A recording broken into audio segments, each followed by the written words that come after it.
3 વર્ષની નાની છોકરી યાન્સી તેના પપ્પા સાથે ઘરે રમતી હતી. પપ્પા જમીન પર બેઠા અને કહ્યું, ચાલ યાન્સી, મારી પીઠ પર બેસી જા. યાન્સી પપ્પાની પીઠ પર બેઠી અને બોલી, ઘોડા દોડો. પપ્પા ધીમે ધીમે ચાલ્યા તો યાન્સી બોલી, અરે નહીં, ફાસ્ટ ફાસ્ટ. થોડી વાર પછી પપ્પાએ છુપાછુપી દાવ રમવાનું કહ્યું. પપ્પા આંખ ઢાંકીને બોલ્યા, યાન્સી ક્યાં ગઈ? યાન્સી પડદાની પાછળ ઊભી રહી ને જોરથી બોલી, હું અહીં જ છું. પપ્પા હસતા હસતા બોલ્યા, અરે કેટલી સ્માર્ટ છોકરી.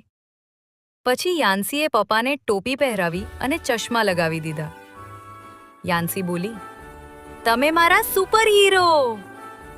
પપ્પા હસ્યા અને યાન્સીને જપ્તામાં લઈ લીધા. એ દિવસ યાન્સી અને પપ્પા માટે હાસ્ય, મસ્તી અને પ્રેમથી ભરેલો બની ગયો.